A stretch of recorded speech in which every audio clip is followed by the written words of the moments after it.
homeless woman designs dresses using garbage bags, unaware that a millionaire CEO is watching her, and what he does next surprises everyone. Before we begin, let us know in the comments, which city are you watching from? And at the end, don't forget to rate this story from 0 to 10. Enjoy the story. Emma Carter was sitting on the ground in the town square, her eyes steady, like someone who had lost a lot but never her dignity. In her hands, a needle made from a piece of wire.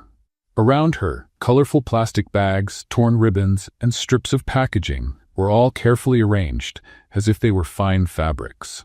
Her fingers moved quickly, turning what most people would call trash into something almost magical. That's when Raphael Whitmore, CEO of one of the largest companies in the country, happened to walk by. He was lost in thought after a difficult meeting with investors when his eyes caught an unusual sight. A woman sewing plastic bags as if she were working with silk. He stopped, curious. He watched from a distance, quietly. He saw how she arranged the plastics in soft color gradients, with almost artistic precision. Nothing seemed random. There was intention in every move. Technique, yes, but more than that, instinct. A raw, rare talent, impossible to ignore. He stepped closer. Emma, feeling his gaze, looked up. She saw a man in an expensive suit standing still, watching her with interest. "Did you lose something?" she asked, without flinching. "No," he replied, surprised by her confidence. "I'm just admiring your work." "Work?" She raised an eyebrow. "This is just a way to stay sane, and it helps me forget I haven't eaten since yesterday." Raphael hesitated. Her words touched him more than he wanted to admit. "Can I ask what you're making?" "A dress," she said, without looking at him. "Or trying to, at least. These blue bags have a better texture. The green ones are too thin, they tear easily. The secret is the contrast." She added 2 more strong stitches, trimmed the excess with a small knife, and carefully held the piece up. It was stunning. The dress, despite the unusual materials, looked like it belonged on a fashion runway.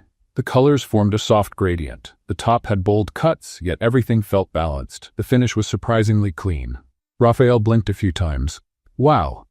Wow," she laughed. "Is that all a guy in a suit can say when he sees something out of the ordinary?" "It's not every day you find talent like this, in the middle of a square," he said, still amazed. "Did you study fashion?" Emma paused. "I've studied a lot of things, but the streets teach faster. Out here, if you don't create, you don't survive." Raphael took a card from his pocket and handed it to her. "My name is Raphael Whitmore. Tomorrow night, there's an exhibit for new designers at the Montgomery Fashion Gallery. I want you to bring that dress." Emma looked at the card, then at him. "Let me guess? Another rich guy trying to feel good by helping a poor woman?" Raphael gave a slight smile. "No, I'm someone who just saw the most original dress in years.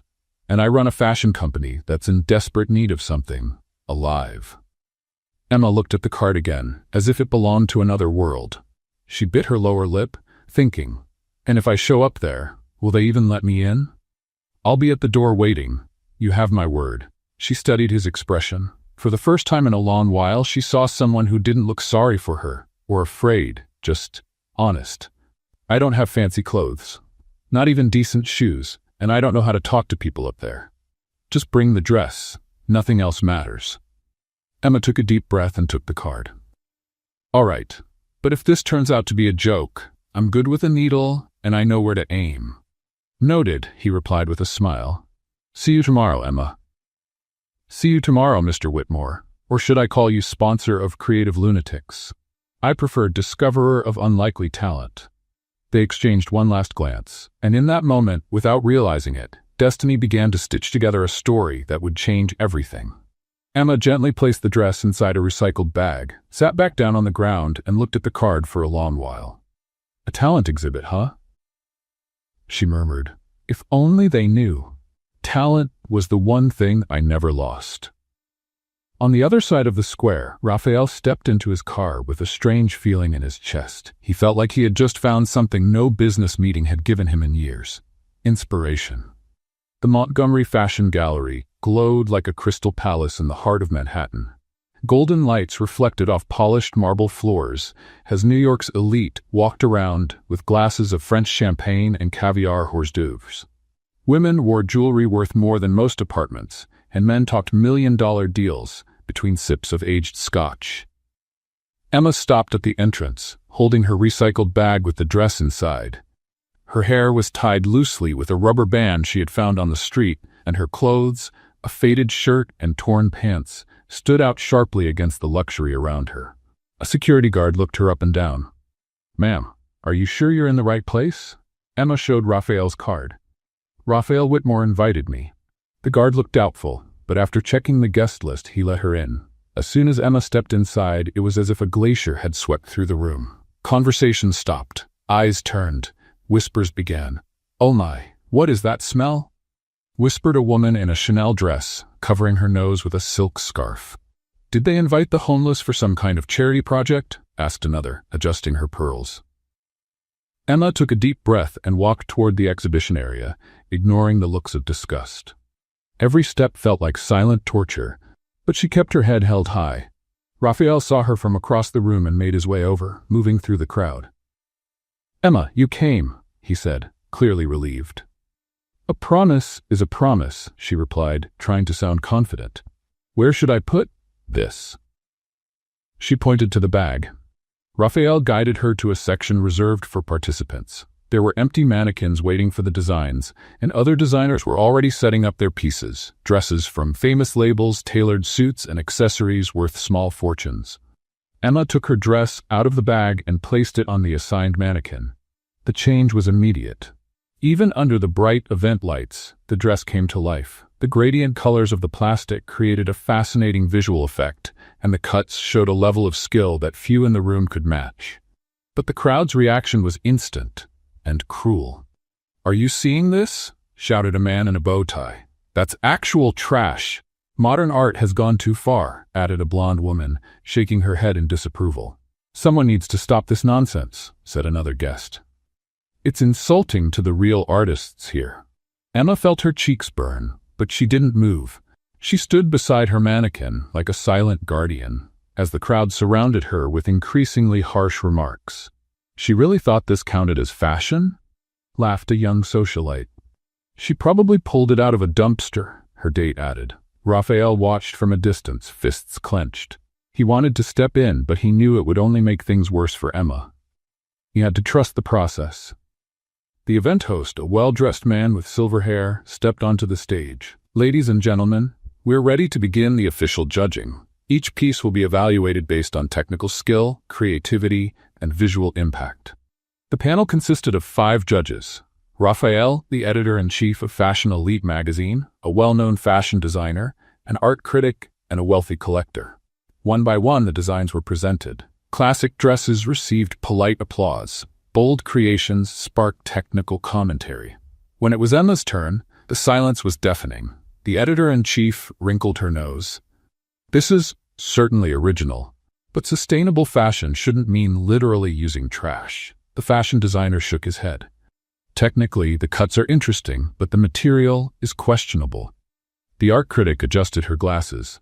"There's a clear social message, but I'm not sure this is the right setting for it." The collector was blunt.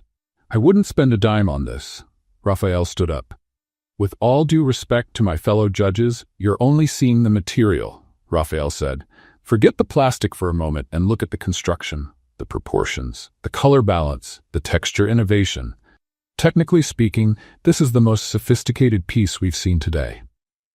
"Raphael, you can't be serious," said the editor-in-chief. "I'm absolutely serious. And beyond that, how many of us truly care about sustainability?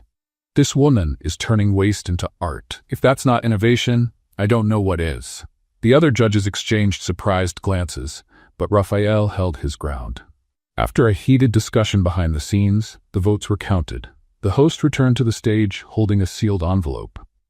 "And the winner of tonight's Technical Innovation Award is entry number 7. Emma's eyes widened. Her number was 7. The crowd was stunned. Some clapped out of politeness, others remained completely silent, and many began murmuring in protest. "This has to be a bad joke," someone shouted from the audience. Emma walked to the stage with shaky legs. The weight of hundreds of eyes on her felt overwhelming, but she reached the host. When he handed her the golden trophy, Emma tried to speak, but no words came. The world began to spin. She had completely forgotten she hadn't eaten in 3 days. Her legs gave out. The trophy slipped from her hands and hit the stage with a loud metallic sound. Emma collapsed in front of 300 people. The room fell into total silence. Raphael jumped from his seat at the judge's table and rushed to the stage, reaching her before anyone else. He knelt beside Emma and held her up. Emma, can you hear me?" She mumbled something he couldn't understand. Raphael noticed how thin, pale, and cold she was. "When was the last time you ate?" he asked quietly. Tuesday, she whispered. Raphael did the math quickly. Tuesday. And it was now Friday night. 3 days? He asked, stunned. Emma just nodded, ashamed. Raphael turned to the crowd, still watching in silence. "Someone call an ambulance. Right now." At that moment, a photographer from Fashion Weekly, who had been sitting in the front row, suddenly stood up. He adjusted the lens on his camera and looked closely at Emma. His eyes grew wide. "Wait a minute," he murmured, pulling an old photo from his wallet. He compared the image to Emma's face. Even underweight, with messy hair and humble clothes, there was something unmistakable in those eyes, in the way she held a needle. The photographer jumped to his feet, nearly dropping his camera. "People," he shouted to the entire gallery. "Don't you see who this is? Isn't this the famous ES who vanished 3 years ago?" The entire room froze. Every conversation stopped at once. It was as if someone had pressed the pause button on the world. The editor-in-chief of Fashion Elite turned pale as a sheet. "ES? The designer who disappeared after the scandal? The one who had that $1 million brand?" asked the collector in disbelief. "Santos Couture," whispered the art critic. "She was a genius, disappeared overnight." The photographer nodded vigorously. "It's her. I photographed ES dozens of times. You never forget hands like those. Look at the way she holds the needle." Raphael looked down at Emma, still semi-conscious in his arms, then back at the crowd, who now stared at her with a mix of shock, curiosity, and maybe even respect. The homeless woman who had just collapsed from hunger on the stage of the Montgomery Fashion Gallery was, in truth, one of the greatest legends of modern fashion. And no one had any idea how she had ended up there. The sound of an ambulance siren echoed through the streets of Manhattan, but inside the gallery, the only thing anyone could hear was the racing heartbeat of 300 people trying to process the most shocking revelation this elite had ever witnessed. Raphael looked at Emma and whispered, "Who are you really?" But she had already passed out again, leaving the question hanging in the air, like a needle waiting to stitch together the pieces of a story no one yet knew. Mount Sinai Hospital was quiet in the stillness of New York's early morning hours. Raphael walked the white halls with a cold cup of coffee in his hand, waiting for news for more than 2 hours. A nurse had told him that Emma was stable, just dehydrated and malnourished, but needed rest. When they finally allowed him into the room, he found Emma sitting up in bed, looking out the window at the city lights. She looked smaller there, more vulnerable, but her eyes still held the determination he had first seen in the square. "How are you feeling?" Raphael asked, walking toward her slowly. "Better," she answered without turning to him. "Thank you for bringing me here." "No need to thank me. Anyone would have done the same." Emma let out a bitter laugh. "No, Raphael. Most people would walk right past a homeless woman who fainted in the street. You're not most people." Raphael pulled up a chair and sat beside the bed. A quiet pause settled between them, filled with questions left unspoken. "Emma," he began carefully, "that photographer at the gallery, he said you're ES, the designer who vanished 3 years ago." Emma closed her eyes and took a long breath. "And do you believe him?" "I don't know what to believe, but I do know a regular woman on the street doesn't sew like that, doesn't have that kind of technique, doesn't create something so flawless." "Flawless?" She turned to him with a faint, sad smile. "Raphael, you saw my dress made out of trash, if that's what you call flawless. Just imagine what I used to be able to create." Her words hung in the air, like a quiet confession never meant to be said out loud. Raphael leaned forward. "So it's true? You really are ES?" Emma looked down at her hands, rough and marked by life on the streets. "ES died 3 years ago, Raphael. The woman you met in the square is just Emma. A woman who learned to survive by turning trash into art because she had nothing left. But people are still looking for you. Your brand, Santos Couture, is still remembered as revolutionary. What happened? Emma's eyes filled with tears she refused to let fall. Some secrets are too heavy to carry and too painful to share. Try to trust me. Emma looked at him for a long moment, as if weighing how much she could believe in his words. One day you'll know everything, Raphael. But right now, I don't want to talk about it. It hurts too much to remember who I was before I lost everything. Raphael respected her silence, but his curiosity only grew. There were layers to this woman he was only beginning to uncover. Can I ask you something different then? Emma nodded. What do you want to do now? I mean, after you leave here? Go back to the square, I guess. That's where I live. What if I offered you an alternative? Emma raised an eyebrow. What kind of alternative? Raphael took a deep breath. He had made the decision during those 2 long hours in the hallway. I want you to work with me, as the head designer at Montgomery Fashion. Emma's eyes widened. You're serious? Completely serious. I saw what you can do with materials other people throw away. Just imagine what you could create with real resources. Raphael, you don't know me. You know nothing about my past, I know you have extraordinary talent. I know you're brave. I know you don't give up, and I know my company needs someone like you. Emma shook her head, still in disbelief. You're offering a job to a homeless woman who fainted from hunger in the middle of an exhibition? I'm offering an opportunity to the most talented woman I've ever met. Tears finally began to fall down Emma's cheeks. Why do you believe in me when no one else does? Raphael stood up and walked toward the window, looking out at the city that never sleeps. You know what the difference is between you and all those famous designers at the gallery last night? What? They create fashion to impress. You create it to survive. And that makes all the difference. Emma wiped her tears with the hospital sheet. What if I say yes and let you down? What if you say yes and change everything? They looked at each other for a moment that felt endless. In Raphael, Emma saw something she had lost long ago. Hope. In Emma, Raphael saw something his company had lost. Soul. I need to think, she said finally. Of course. But Emma, he turned back to her before leaving, sometimes life gives us a second chance when we least expect it. The question is, do you have the courage to take it? After Raphael left, Emma was alone with her thoughts. Through the window, she could see Manhattan still moving, even in the middle of the night. People coming and going, each one with their own dreams and their own struggles. She thought about the square where she had spent the last few months.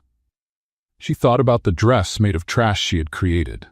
She thought about the way Raphael looked at her when he saw her sewing. And for the first time in 3 years, Emma Santos, who had once been the most promising designer of her generation, allowed herself to imagine that maybe, just maybe, there was still a second chance waiting for her. Outside the hospital room, Raphael walked the hallway with his phone in hand, already planning how he would convince the board to approve his boldest decision yet. Because he was sure of one thing. Emma wasn't just getting a second chance. He was, too.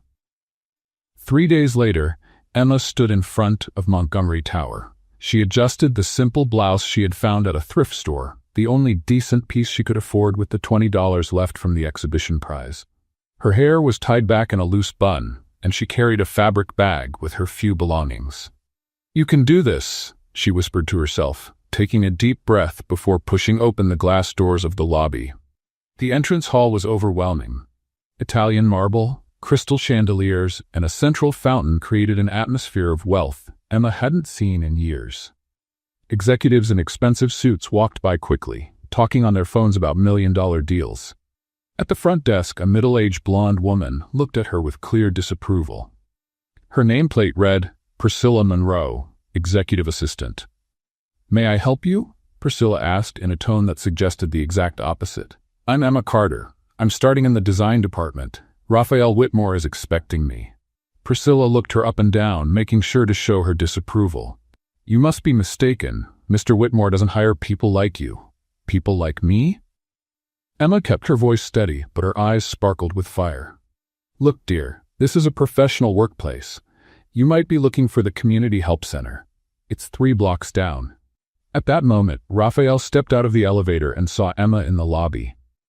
Emma, it's great to see you.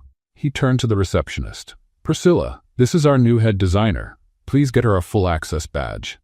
Priscilla's expression changed instantly to a forced smile. Of course, Mr. Whitmore. Right away. While they waited for the badge, Emma heard whispers coming from different directions. She's the homeless woman who won the award. I heard she sews with trash. Do you think she's working for free? She's probably used to it. Raphael noticed Emma's discomfort and quickly guided her toward the elevator. Ignore them. In a few days, they'll be begging to learn your tricks. On the 35th floor, the elevator doors opened to reveal the design department of Montgomery Fashion. It was a large, modern space, filled with workstations equipped with high-end computers, professional cutting tables, and mannequins spread throughout. This will be your space, Raphael said, showing her a workstation in the center of the room. Emma looked around, trying to take it all in. The space was impressive, but also overwhelming. Everything was so clean, organized, expensive. Where are the restrooms? She asked, a bit embarrassed. At the end of the hallway, to the left. Need help finding them? No, thank you. I just want to freshen up a bit. Emma headed off toward the restroom but got lost in the identical hallways. She passed meeting rooms, other departments, and even ended up on the wrong floor. By the time she found her way back, 15 minutes had gone by. The design team was already gathered around her workstation, whispering among themselves. There were 5 of them. 3 women and 2 men, all dressed perfectly, with skeptical expressions. Everyone, this is Emma Carter, our new head designer, Raphael announced. A woman with red hair and designer glasses stepped forward. I'm Helena Davidson, creative director. I heard about your work at the exhibition. The tone of her voice made it clear that work wasn't meant as a compliment. Nice to meet you all, Emma replied. A young man with a neatly trimmed beard crossed his arms. Marcus Thompson, senior designer. I'm curious to see how your alternative techniques will match our quality standards. Emma immediately sensed that earning this team's respect wouldn't be easy. Raphael turned to her. I'll let you all get to know each other. Emma, feel free to explore the space and let me know if you need anything.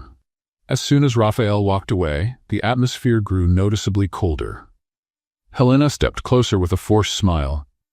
So Emma, tell us about your background. Where did you study? Which brands have you worked with? I learned by doing. On the streets. Marcus gave a quiet laugh.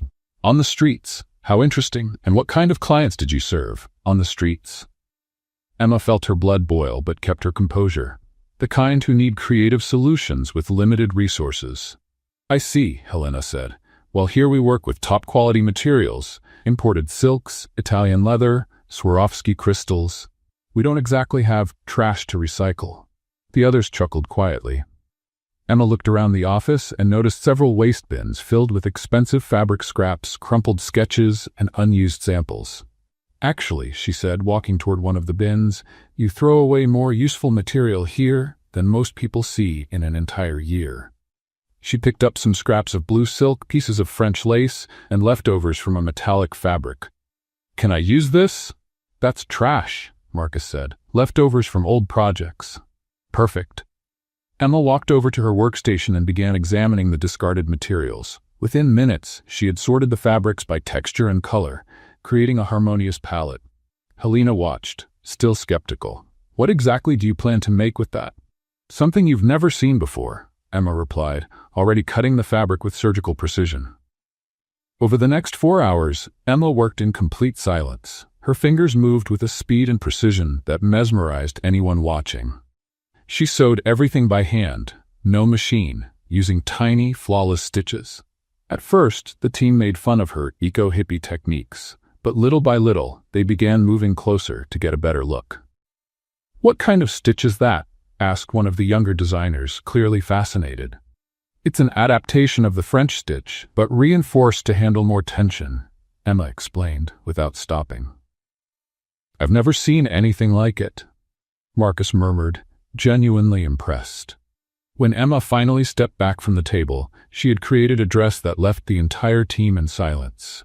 It was an asymmetrical piece that combined the fabric scraps so perfectly, it looked like it had been designed that way from the beginning. The metallic parts reflected light in shifting patterns, and the lace details added a surprising delicacy. Impossible, Helena whispered. How did you make this in 4 hours? 5 years living on the streets teach you not to waste anything, Emma answered simply. Just then, Raphael returned to the department to see how Emma was settling in. When he saw the dress, he stopped in the doorway and stood still for several seconds. Emma, he said, walking toward her slowly. This is extraordinary. It's just a test, she replied modestly. A test? You did more in 1 day than they've done in a month, Raphael said, glancing at the team, who remained quiet. Helena tried to protest. Raphael, it's just an experimental piece. Helena, this is the most innovative piece I've seen come out of this department in years, Raphael interrupted, and it was made from leftovers. Emma felt her cheeks flush at the compliment. Now I need to show you our computer system, Raphael said. Come with me. He led her to a high-end computer. Emma looked at the screen as if it came from another planet. I don't know much about computers, she admitted. Don't worry. It's easier than it looks. Raphael stood behind her, placing his hands gently over hers on the keyboard. The closeness gave Emma a chill that had nothing to do with the office air conditioning. First, you click here to open the design software, he said, his voice close to her ear.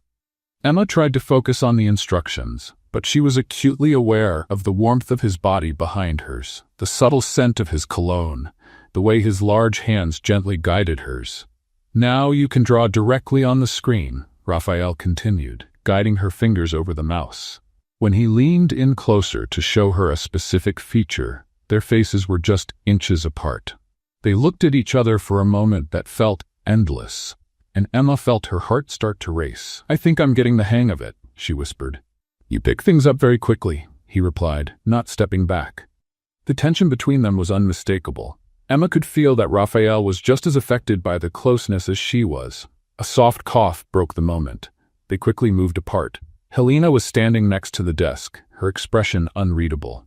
Raphael, the board is looking for you, she said, her tone slightly sharp. Of course, Raphael straightened up. Emma, if you need any help, Helena can guide you. Right, Helena? Certainly, Helena replied with a smile that didn't reach her eyes.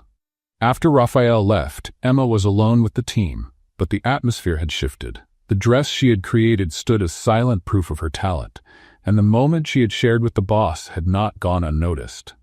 Emma looked out the window on the 35th floor, seeing the city stretch out to the horizon. For the first time in 3 years, she felt something she had forgotten, hope, and something else she didn't dare name. But that warmed her chest whenever she thought of Raphael's eyes so close to hers. On the rooftop of a skyscraper in the Upper East Side, Veronica Blackwell was sipping French champagne when a news segment caught her attention. The screen showed Emma receiving the award at the Montgomery Fashion Gallery, with the caption, Mysterious Designer Wins Over New York Elite with Sustainable Fashion.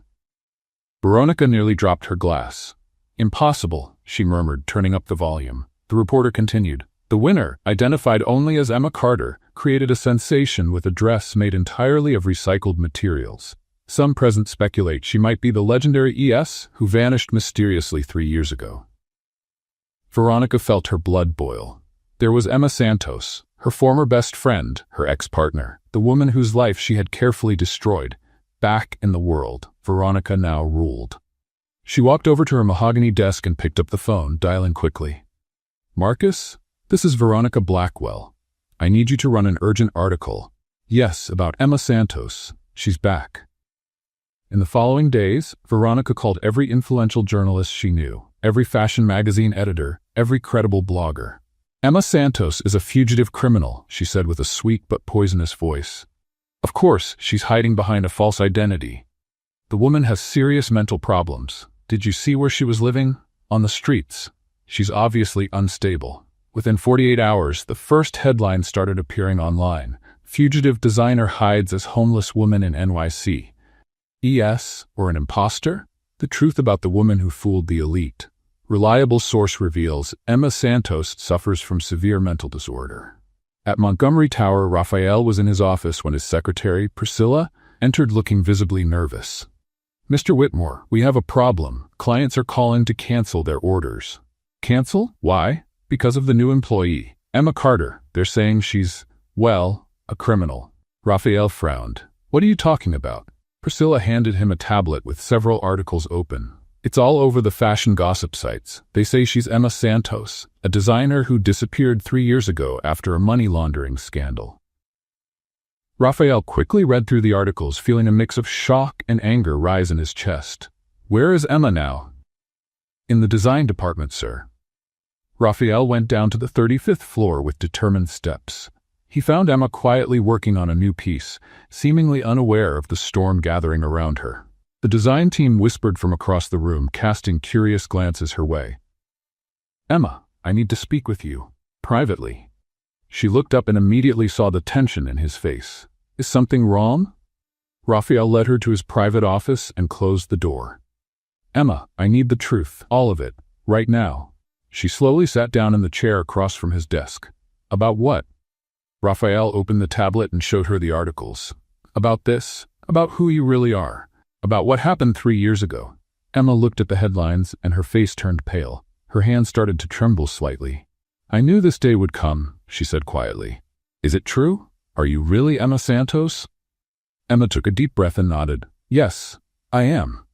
And the accusations? Money laundering? Did you run from the law? Tears began to form in Emma's eyes. Raphael, do you really want to hear the whole truth? Because once I tell you, there's no turning back. I need to know. Emma stood up and walked to the window, looking out at the city below.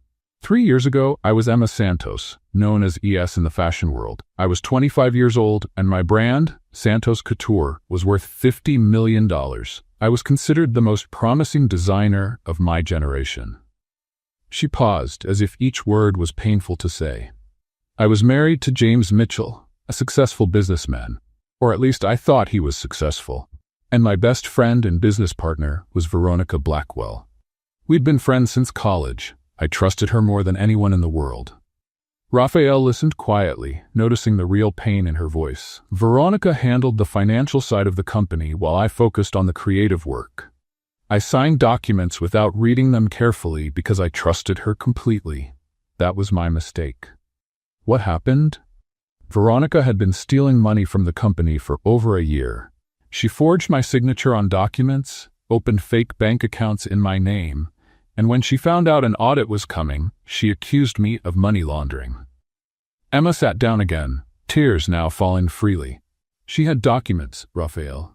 Documents with my signature, even if forged, that made it look like I was moving money to offshore accounts. She planted evidence on my computer, in my office. When the police showed up, it looked like I was guilty. And your husband? Emma gave a bitter laugh. James left me on the second day of the scandal, said he couldn't risk his reputation by being tied to a criminal. I later found out he and Veronica had been having an affair for months. Raphael felt a deep anger rise in his chest. The media destroyed me. Every day there was a new headline saying I had betrayed my investors' trust, that I was a fraud, a liar. My clients left. Suppliers canceled contracts. Within 2 weeks, Santos Couture had collapsed. And the lawyers I hired took the last of my savings and barely did anything. When the money ran out, they left me too. I was alone. No resources, no company, no friends, and no family who believed in me. Emma wiped her tears with the back of her hand. Veronica kept everything. The company, the clients, even my apartment, because she managed to prove I had bought it with dirty money. She changed the name to Blackwell Empire, and today it's one of the most respected brands in New York. And you ended up on the streets. Not right away. I first tried to rebuild my life in other cities, but my reputation followed me. No one would hire me, not even to work in a department store. The name Emma Santos had become a symbol of fraud in the fashion industry. She paused, breathing with difficulty. Eventually, I ran out of money. I couldn't pay rent, couldn't find work. One thing led to another and, well, you know the rest.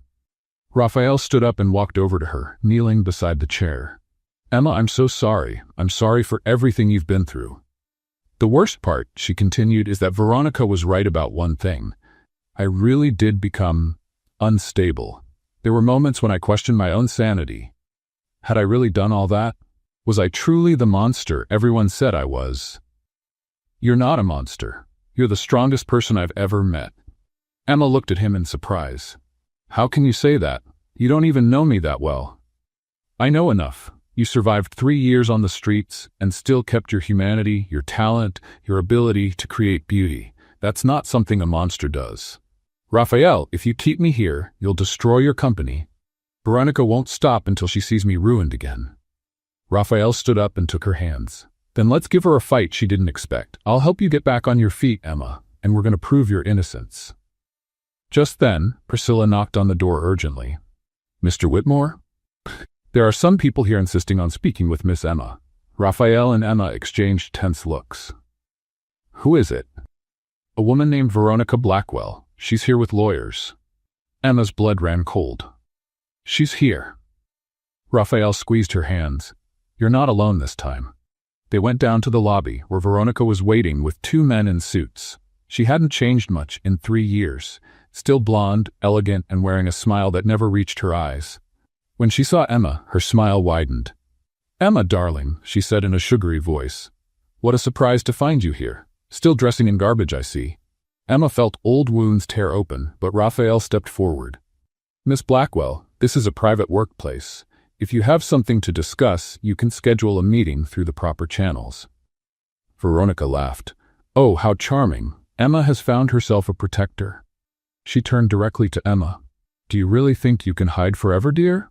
Changed your last name to Carter, but you can't change who you are. A runaway criminal. I'm not a criminal, Emma said, finding strength in her voice. And you know that better than anyone. Oh, do I? Veronica feigned surprise. I know you stole millions from our investors.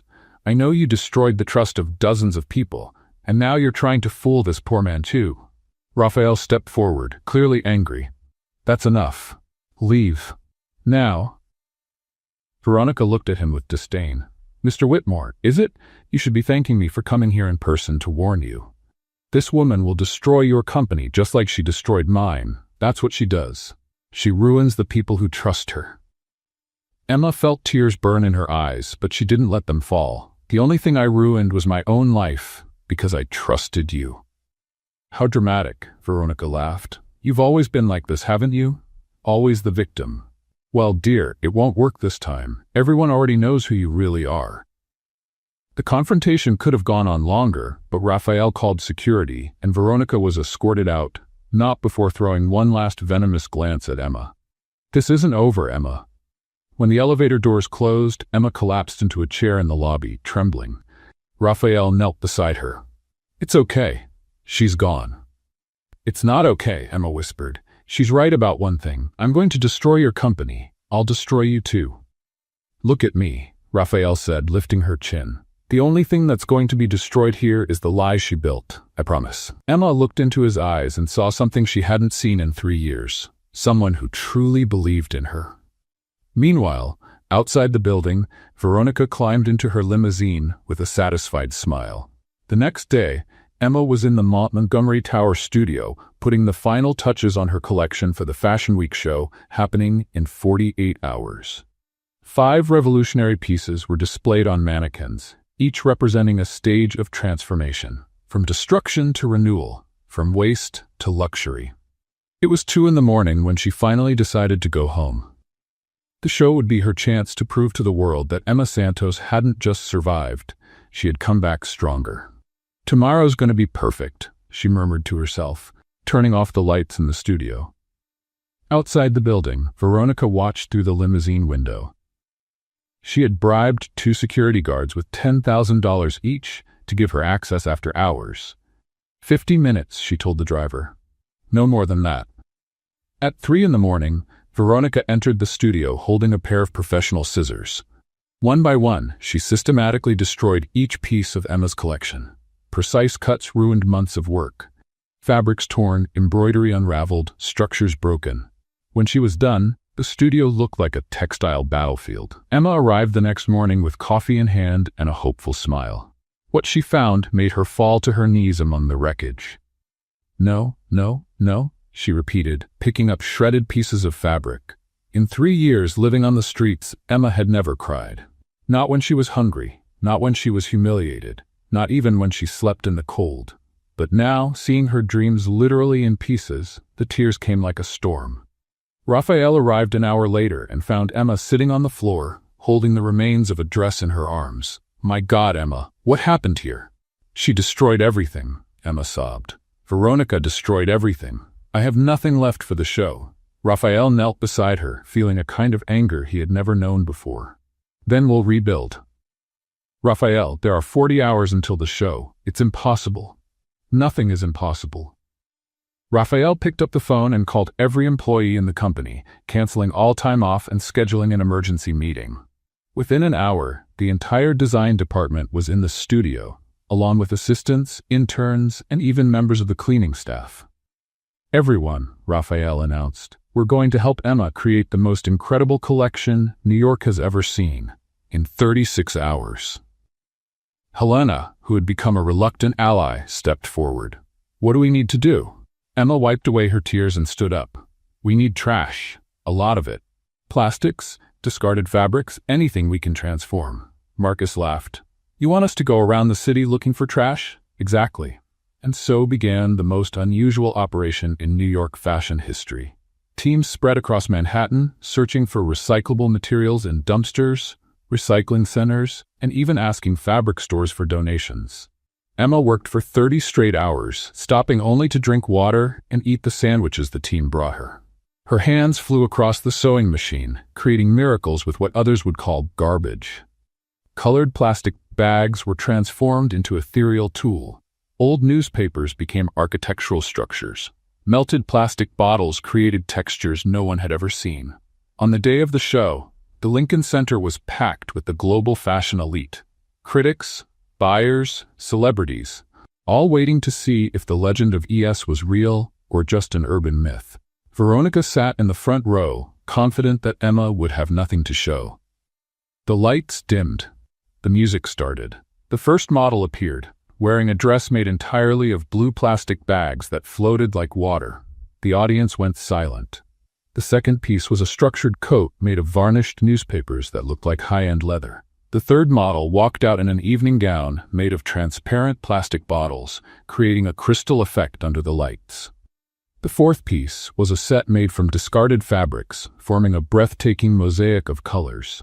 And then came the final piece, a wedding dress made entirely from materials that symbolized rebirth. Paper butterflies, plastic flowers, a train that looked like it was constantly transforming. When Emma appeared at the end of the show, the silence turned into a standing ovation that lasted 5 minutes. Critics stood up. Camera flashes went off. A fashion revolution, shouted the editor from Vogue. Emma Santos has redefined sustainability, declared the Times critic.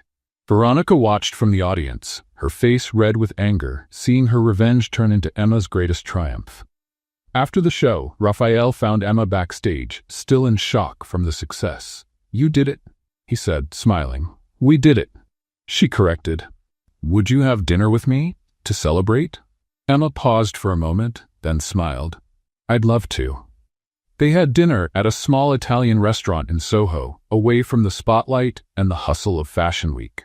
The conversation flowed naturally, with laughter and stories, as if they were old friends. Thank you, Emma said when they finished dessert, for believing in me when no one else did.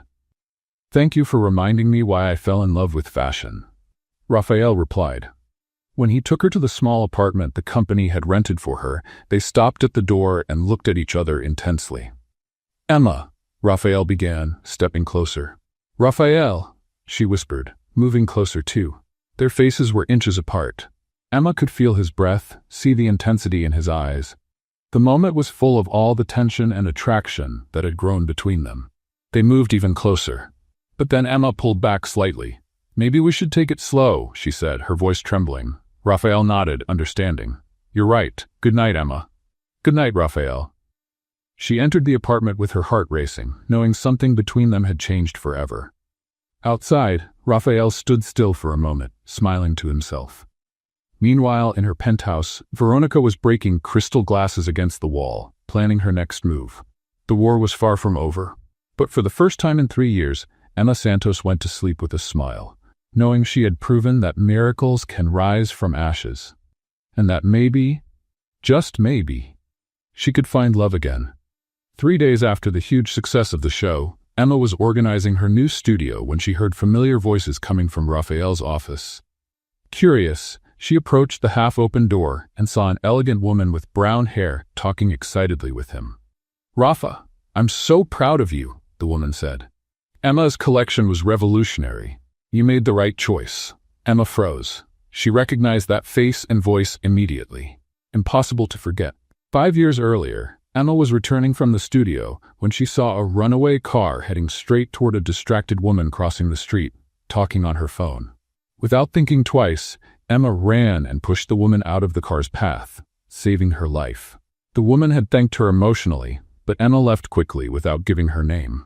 It was Margaret Whitmore, Raphael's sister. Emma's heart sank. Everything suddenly made devastating sense. Raphael hadn't helped her because of her talent. He had known who she was from the very first moment in the park. He knew she had saved Margaret. With trembling legs, Emma knocked on the door. "Raphael, can I talk to you?" "Of course." He opened the door with a smile. "Emma, this is my sister Margaret. Margaret, this is Emma Santos, the extraordinary designer I've told you so much about." Margaret smiled warmly. "It's a pleasure to officially meet you, Emma. Rafa can't stop talking about you." Emma forced a smile, but her eyes stayed fixed on Raphael. "I need to talk to you, in private." Margaret noticed the tension. "I'll leave you two to talk." "It was a pleasure, Emma." Once they were alone, Emma crossed her arms. "How long have you known?" "Known what?" Raphael looked genuinely confused. "That I saved your sister 5 years ago. That's why you helped me, right? Out of gratitude." Raphael's eyes widened. "Emma, what are you talking about?" "Don't pretend you don't know. Margaret is the woman I saved from an accident 5 years ago. You recognized me in the park and decided to return the favor." Raphael shook his head strongly. "Emma, I swear I didn't know. Margaret never told me the name of the person who saved her. She only said a brave woman risked her life to save her." "You expect me to believe that?" Raphael stepped closer to her. "Emma, look at me. If I had known you saved my sister, do you think I would have let you live on the streets for 3 years? I would have moved heaven and earth to find you." Emma studied his face, searching for signs of a lie. "So why did you help me?" Raphael took her hands. "Because the moment I saw you in the park creating art with your own hands, I saw something special. And every day since, I've fallen more in love with the strong, talented, and resilient woman you've become." "Raphael, I fell in love with you, Emma. Not the woman who saved my sister, not the legendary ES, but you. The woman who turns trash into beauty, who never gives up, who has the kindest heart I've ever known." Tears began to well up in Emma's eyes. "Are you sure?" "Absolutely." He leaned in and gently touched her face. "May I kiss you?" Emma nodded, and their lips met in a soft, emotional kiss. In that moment, all doubts and fears disappeared. "Would you like to walk with me?" Raphael asked when they parted. They walked to Central Park, talking and laughing like a couple in love. When a light rain started, instead of looking for shelter, they stopped and stood in the rain. "Emma," Raphael said, pulling her closer, "I love you." "I love you too," she whispered. And there, under the gentle New York rain, they kissed again. This time, without hurry or doubt, just two hearts that had found home in each other. The next day, Raphael was in his office when the private detective he had hired knocked on the door. "Mr. Whitmore, I have important information about Veronica Blackwell." Raphael straightened in his chair. "Did you find something?"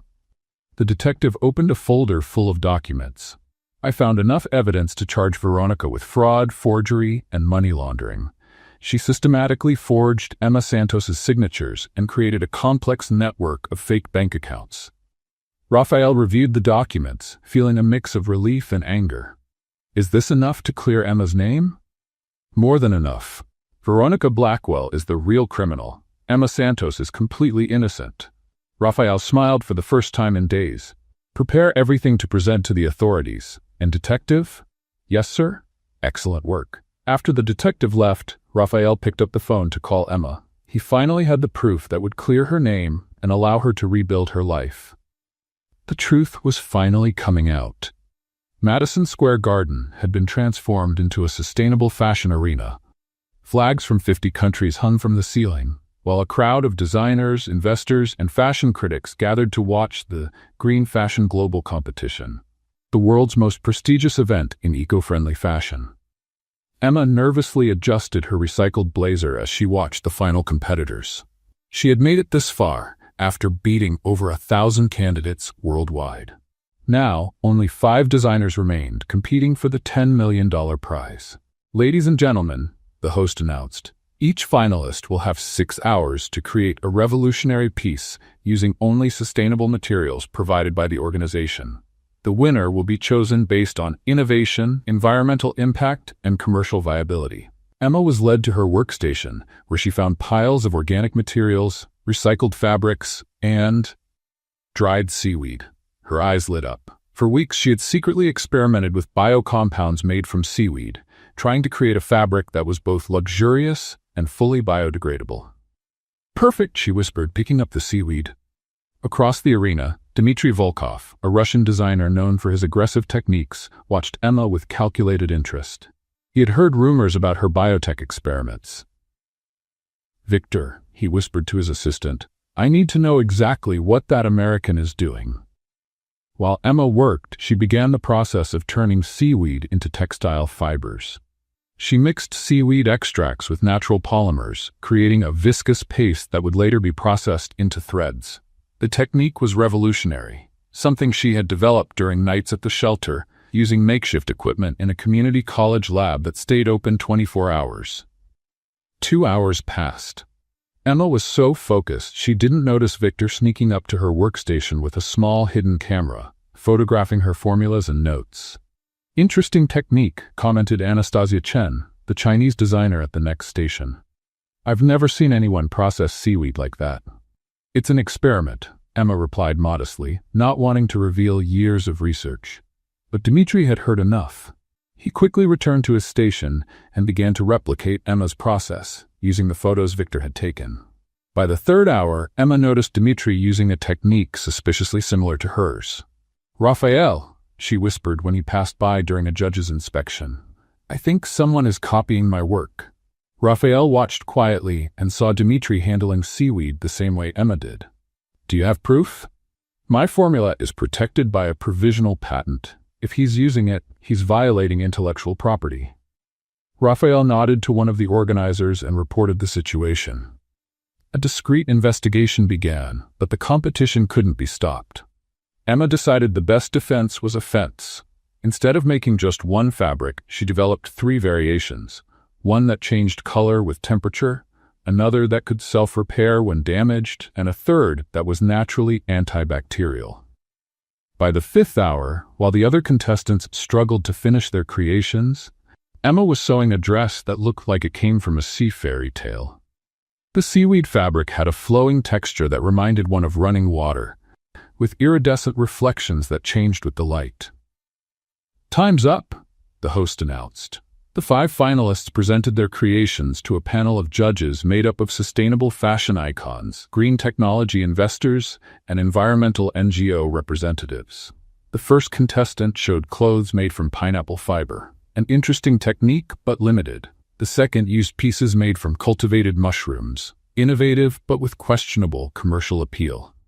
Anastasia Chen, surprised with clothes made from chicken feathers discarded by the food industry, transformed into luxurious fabrics. Dmitry presented his version of the seaweed fabrics, but the judges immediately noticed it was an inferior copy. "Mr. Volkov," said the head judge, "your technique is interesting, but it seems familiar. Can you explain the development process?" Dmitry stammered, clearly not fully understanding what he had copied. "It's a traditional Russian process, adapted for modern seaweed." Emma hid a smile. It was obvious he couldn't explain it because he hadn't developed the technique. Finally, it was her turn.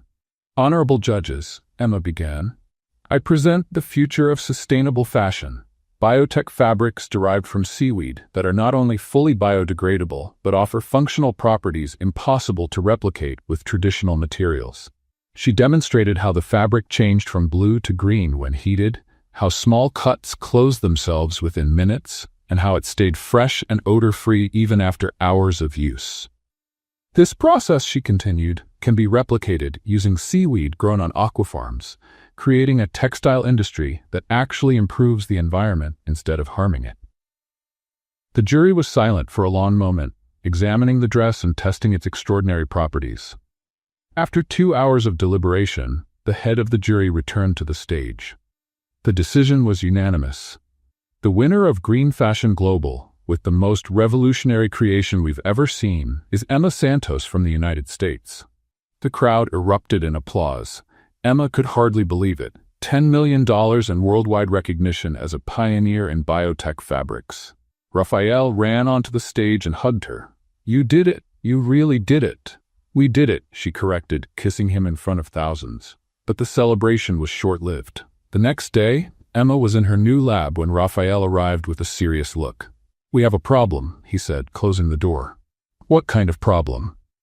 "The Montgomery board found out about your past from the competition coverage. They want an emergency meeting." In the conference room, Emma faced 12 stern faces, the most traditional members of the Montgomery Fashion Board. "Miss Santos," said the board president, a 70-year-old man named Theodore Montgomery III, "we are very concerned about the revelations regarding your criminal history." "Mr. Montgomery, the charges against me were fabricated. We have evidence." "We don't care about your innocence," interrupted another member. "We care about our reputation. Montgomery Fashion has served the conservative elite for 4 generations. We cannot be linked to scandals."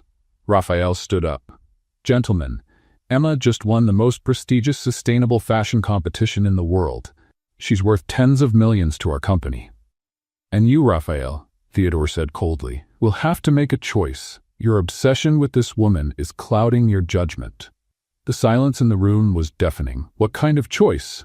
Raphael asked, though he already knew the answer. "The family business or Emma Santos? You can't have both." Emma felt her world collapse again. She looked at Raphael, seeing the anguish in his eyes. "Raphael," she whispered, "you don't have to choose. I understand." "Emma, no. Montgomery is your life, your family. I can't ask you to give that up." Theodore smiled, satisfied. "I see Miss Santos is sensible. Raphael, you have 48 hours to end any association with her." Emma left the room with dignity, but Raphael could see she was breaking inside. Outside, she leaned against the wall and took a deep breath. Once again, the past had come back to destroy her future. But this time, she had something she didn't have 3 years ago. She knew who she really was, and she knew she was worth much more than any company. Emma was organizing her things in the lab when she heard raised voices coming from the meeting room next door. The wall wasn't as thick as it seemed, and she could clearly make out the shareholders' words. "Raphael, you've completely lost your mind." It was the voice of Theodore Montgomery III. "This woman is a calculated risk our company can't afford. She won us $10 million yesterday," Raphael replied, clearly frustrated. "And how many millions will we lose when our traditional clients find out we hired a criminal?" Another shareholder shot back.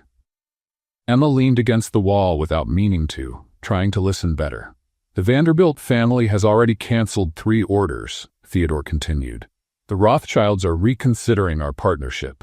You want to destroy 4 generations of tradition over a fling?" "It's not a fling," Raphael exploded. "Emma is talented, honest, and exactly what our company needs to modernize. So you choose her over family?" Theodore's voice dropped dangerously low. "Because that's exactly what's happening, Raphael. Either she goes or you go. And if you leave, Margaret loses her trust fund too. Think carefully about what you're sacrificing." Emma felt her heart stop. Raphael had a sister to protect, family responsibilities. She should never have let him get involved in her troubles. When silence stretched for long seconds in the meeting room, Emma knew Raphael was considering the offer. "I need time to think," he finally said. Emma stepped away from the wall, heartbroken. Time to think meant he was seriously thinking about choosing the company. She hurried down the hall, trying to reach the elevator without being seen, but bumped into Theodore Montgomery III, who was leaving the meeting with a satisfied look.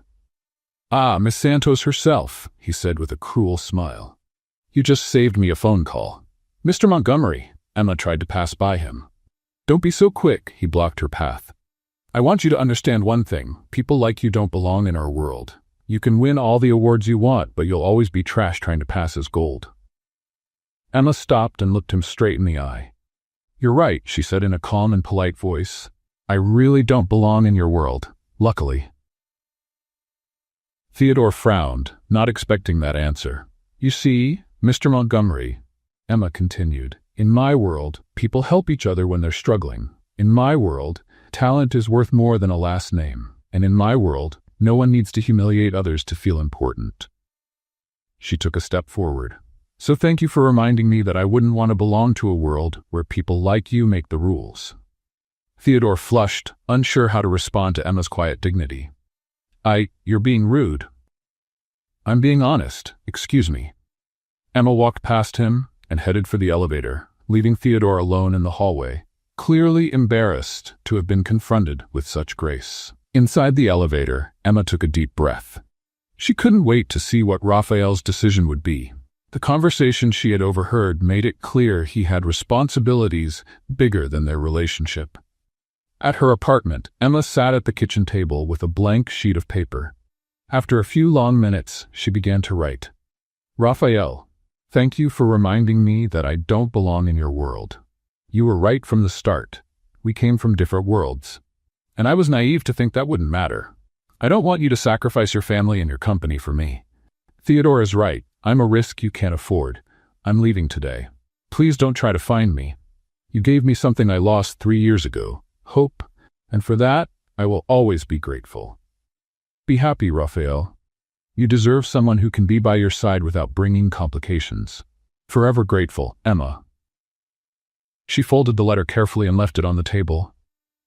Then she took her only suitcase and started packing her few belongings. An hour later, Emma was at the Montgomery Tower reception, handing her badge to Priscilla. Leaving already? Priscilla asked with fake concern. Yes. Emma placed the letter on the desk. Can you please give this to Mr. Whitmore? Of course. Emma took one last look at the golden elevator, the polished marble, the world that had been hers for a few weeks. Then she walked out through the glass doors, carrying only her suitcase and her dignity. From the 40th floor, Raphael watched out the window, unaware that the woman he loved was leaving his life forever, believing he had chosen money and prestige over love. Emma walked through the familiar streets of the Lower East Side, suitcase in hand, but this time it was different. 3 years ago, she had arrived on these streets defeated, invisible, broken. Now, even returning to the same place, she carried something she hadn't before. Purpose. She rented a tiny room in a social shelter for $20 a week, the most she could afford with the money she had saved. The space was small, but it offered something the park never did: privacy and internet connection. That first night, Emma opened her phone and saw hundreds of messages on Instagram. During her time at Montgomery, journalists and fashion fans had discovered her social media, and now she had over 50,000 followers waiting for content. An idea began to form in her mind. The next day, Emma posted her first video. Hi everyone, I'm Emma Santos, and I want to show you that sustainable fashion isn't just for the rich. It's a right for anyone with creativity. She was sitting on the floor of the shelter, with grocery bags, tape, and a needle in her hand. Today we're going to make an evening gown out of grocery bags.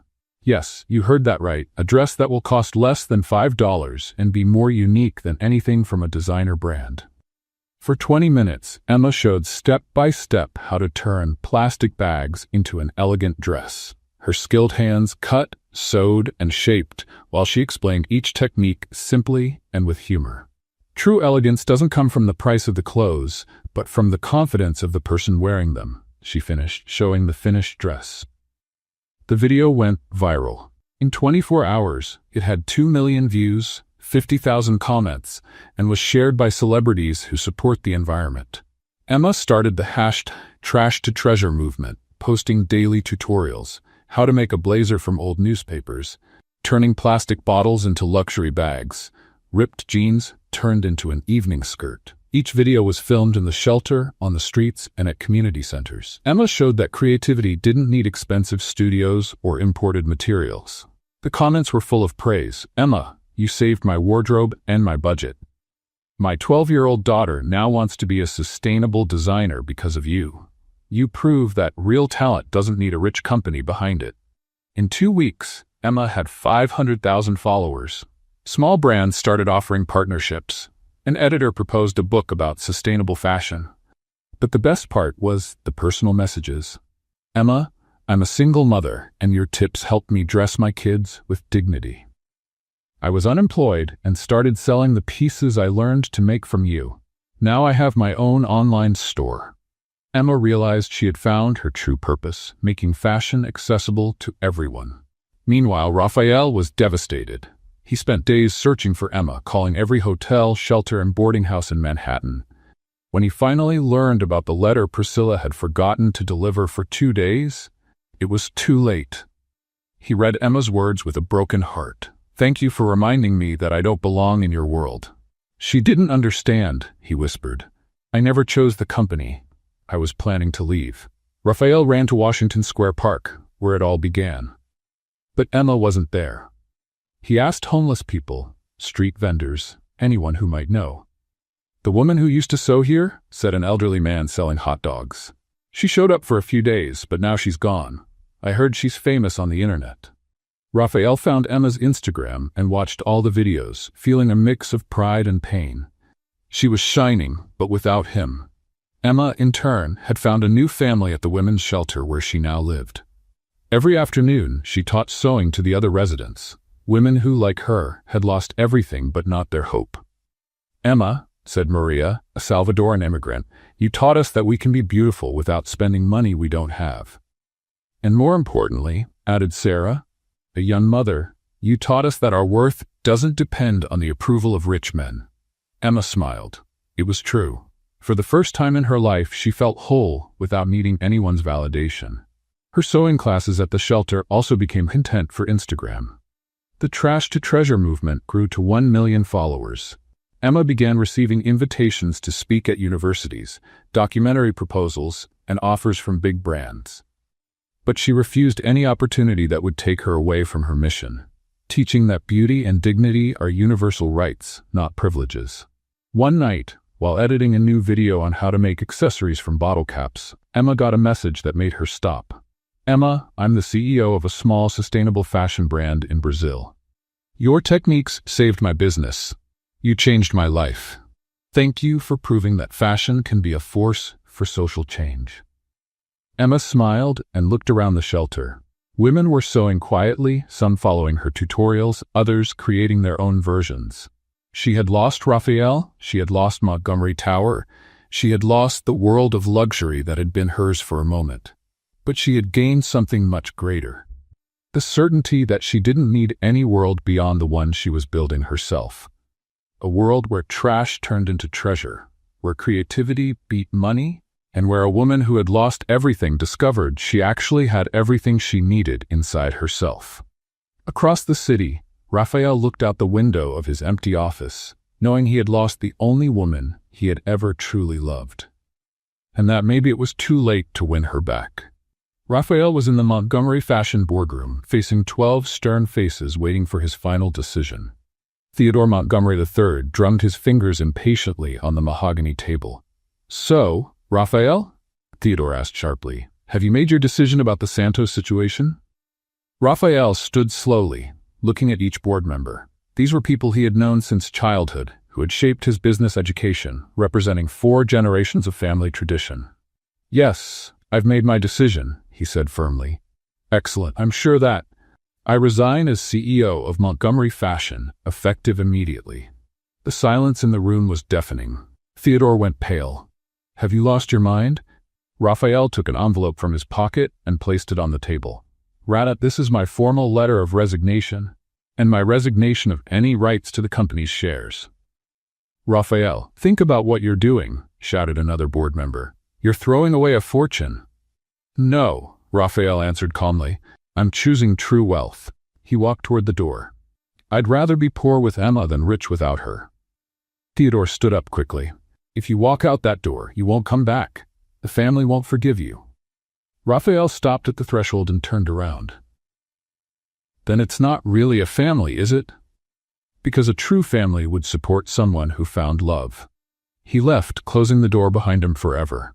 For 2 weeks, Raphael searched for Emma tirelessly. He visited every shelter, community center, and charity in Manhattan. Finally, a social worker from the Lower East Side gave him a lead. "The woman who teaches sewing? She's at the Hope Children's Center today. She teaches the orphan kids every Wednesday afternoon." Raphael arrived at the center and heard children laughing from a room upstairs. He quietly went up and stopped at the slightly open door. Emma was sitting on the floor, surrounded by 12 children aged 6 to 12. Each had a plastic needle and pieces of colorful fabric. "Now you're going to make the stitch I taught you last week," Emma said with endless patience. "Remember? Forward, down, pull." "Miss Emma?" shouted a curly-haired girl. "Mine's crooked." "There's no such thing as crooked sewing, Sophia. There's only unique. Every stitch you make has its own personality, just like you." Raphael smiled without meaning to. Even there, sitting on the floor of a community center, Emma radiated the same passion and kindness that had won him over. "Miss Emma," asked a shy boy, "why do you teach this for free? On TV, they say you're famous." Emma paused, choosing her words carefully. "You know, Miguel, the most beautiful thing about knowing how to do something special is being able to share that knowledge. When I teach you, you learn, but I learn too. I learn there's beauty in everything, and everyone deserves to feel special." "Even us?" asked Sophia. "Even without a family?" Emma pulled her into a hug. "Especially you, because you're brave, strong, and have huge hearts. And now you'll also know how to make beautiful things with your own hands." Raphael felt tears well up in his eyes.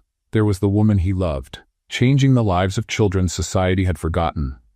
When the class ended and the kids ran off to snack time, Raphael stepped into the room. Emma looked up and froze. "Raphael, how did you find me?" "I looked for you all over New York," he said, coming closer slowly. "Emma, I need to tell you something. If you came to convince me to go back to Montgomery." "I left Montgomery." Emma's eyes widened. "What?" Raphael knelt down on the floor beside her. "I quit everything, the company, the shares, the money, all of it." Raphael, "No, your family, your life." "My life is you," he interrupted her. "Emma, I never chose the company. I was trying to find a way to protect both you and Montgomery at the same time, but I realized I was being cowardly." Tears started to run down Emma's face. "But what about Margaret and your future?" "Margaret supports me. She said she'd rather have a happy poor brother than a rich and miserable one. And my future," he took her hands, "my future only makes sense if you're in it." "Raphael, forgive me for realizing too late that you're who I always wanted. Not the famous designer, not the award winner, but you. The woman who turns trash into art, who teaches children with endless patience, who has the courage to start over as many times as needed." Emma openly cried no. "I love you," Raphael continued, "and I want to build something new with you, something ours, something that represents everything we believe in." "What kind of something?" Raphael smiled. "A truly sustainable fashion brand. For people like those kids. For people like you were 3 years ago. Affordable luxury, conscious fashion, beauty for everyone." Emma looked at him deeply. "Are you sure? Because it won't be easy.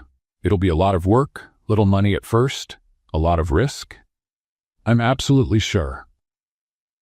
They kissed right there on the classroom floor, while the children's drawings on the walls witnessed the rebirth of a love that had overcome money, tradition, and fear. In the weeks that followed, Raphael and Emma created Ecolux, a brand that combined sustainable techniques with accessible design. They worked 16 hours a day in a small Brooklyn studio, funded by Raphael's last dollars and Emma's digital content contracts. The chemistry between them was clear. Raphael handled the business side while Emma created, but they constantly shared ideas, laughed together, and supported each other through tough times. "Are you sure you don't miss the old life?" Emma asked one night as they worked late. "The only thing I miss is having met you sooner," Raphael said, kissing her forehead. But their peace would be brutally interrupted. One morning, while having coffee at the studio, they got an unexpected call. "Emma Santos," said a familiar, hated voice. "Veronica." "Darling, I heard you and your ex-boyfriend are playing at being business people. How charming. What do you want?" "I want to propose a duel, a final one, at the next New York Fashion Week. Blackwell Empire versus, what do you call it? Ecolux?" She laughed scornfully. Raphael grabbed the phone. "Veronica, what kind of duel?" "A simultaneous fashion show, same night, opposite stages at Lincoln Center. Let's see who the real queen of fashion is. The winner takes it all. Contracts, clients, industry respect. The loser, well, the loser disappears from the fashion world forever." Emma and Raphael looked at each other. It was risky.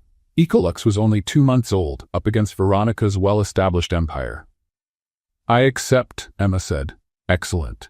Get ready to be publicly humiliated. We'll prove that real talent beats your hippie philosophy of saving the world. When Veronica hung up, Raphael hugged Emma. Are you sure about this? I am. It's time to show the world that true love and real talent always beat greed and lies. They had 6 weeks to create the most important collection of their lives. Lincoln Center had never seen a night like this. 2 parallel stages dominated the space, literally dividing the Fashion Week audience. On one side, the golden, flashy colors of Blackwell Empire. On the other, earthy, natural tones representing Ecolux. Celebrities, fashion critics, investors, and influencers filled every seat. Bets were flying on who would win the most anticipated showdown of the decade. Veronica was radiant in her VIP box, wearing an outfit worth more than a luxury car. Her empire had grown massively over the last 3 years, and she was absolutely sure she would crush Emma for good. On the other side, Emma took a deep breath backstage in Ecolux's makeshift area. Raphael held her trembling hands. Are you ready? He asked. Never been more ready in my life, she replied, looking at the 15 looks from the From Trash to Dreams collection hanging behind her. The first show was Blackwell Empire. Models walked wearing extravagant creations, expensive fabrics, dazzling jewelry. It was pure luxury and showiness. The crowd clapped politely, impressed by the flawless technique, but with no real emotion. Then it was Emma's turn. The lights went completely dark. A spotlight revealed Emma in the center of the stage, wearing a simple jumpsuit made from recycled newspapers. This collection, she began in a steady voice, tells the story of all the people society considers disposable. It's for those who have lost everything and found hope again. The first model came out wearing an outfit called The Fall, torn, dark fabrics symbolizing the moment everything collapses. But as she walked, small LED lights sewn into the outfit started to glow, representing sparks of hope. The second piece, The Awakening, showed how creativity comes from need. A dress made entirely from clear plastic packaging that under special lights reflected like diamonds. The Fight followed, a blazer and skirt made from patches of different fabrics, each patch telling a story of resistance and adaptation. The audience started leaning forward, captivated by the visual story unfolding. The discovery showed an outfit that changed shape as the model moved, made with materials that expanded and contracted, symbolizing self-awareness. Tears were already falling on faces in the front row. The rebirth brought vibrant colors emerging from a neutral base, a dress that literally blossomed as the model walked, with fabric petals opening with each step. But it was the final look that broke every heart in the room. True Love was a wedding dress made from the same blue garbage bag Emma had worn on her first meeting with Raphael at Washington Square Park. But now, transformed by techniques she had perfected over the years, it looked like a waterfall of liquid satin. The model wearing it was Margaret, Raphael's sister, who had insisted on taking part to support the couple. When Margaret reached the end of the runway, Emma went on stage and began to tell the real story behind each piece. This dress, she said, gently touching the fabric, was made from the same material that kept me warm when I slept on the streets. The same plastic that taught me beauty doesn't come from where you're born, but from what you choose to create. The audience was in tears. Anna Wintour wiped her eyes with a handkerchief. Influencers stopped filming to take in the moment. Fashion isn't about price, Emma continued. It's about transformation. It's about showing the world that everyone deserves to feel beautiful, valued, and loved. The applause started quietly, but grew like an avalanche. In seconds, 2,000 people were standing, clapping with an intensity that made the floor vibrate. The sound echoed for 10 minutes straight. Veronica watched in disbelief from her VIP box, realizing she had completely lost. That was when FBI agents came up to her stage. Veronica Blackwell, you are under arrest for fraud, forgery, and money laundering. Raphael had handed over all the evidence collected by the private detective to the authorities the week before, timing the arrest for the perfect moment. As Veronica was taken away in handcuffs, shouting about injustice, Raphael stepped onto the Ecolux stage and took the microphone. Emma Santos, he said, kneeling on the stage before thousands of people, you changed my life, changed this world, and now I want you to change my future too. He pulled a ring from his pocket, simple, made from recycled metal with a small stone found on the beach. "Will you marry me, and let's change the world together?" Emma covered her face with her hands, sobbing with joy. Yes, 1,000 times yes. Their kiss was captured by hundreds of cameras and became one of the most viral images in fashion history. 2 years later, Central Park was decorated with wildflowers and sustainable fabrics for New York's most anticipated wedding. Emma walked down the makeshift aisle on the grass, wearing a dress made entirely from recycled materials donated by her millions of followers around the world. Ecolux had become a billion-dollar empire, but kept its values. Every piece sold funded social projects, and Emma still taught sewing in underprivileged communities. Now 6 months pregnant, she was in her new studio, teaching a group of teenagers from a local shelter. "Miss Emma," asked a 16-year-old girl, "is it true you used to be homeless?" Emma smiled, gently touching her belly where her first child was growing. "Yes, Carolina, it's true. And you know what I learned?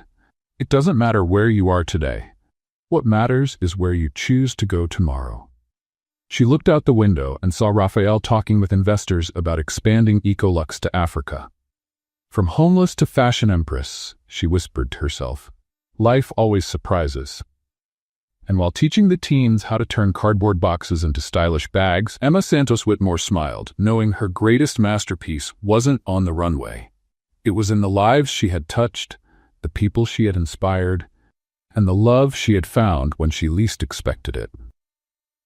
What did you think of Emma and Raphael's story? Leave your thoughts in the comments. Rate this story from 0 to 10. Subscribe to the channel and hit the bell to follow all our stories. And don't forget to watch more exciting stories by clicking here on the end screen.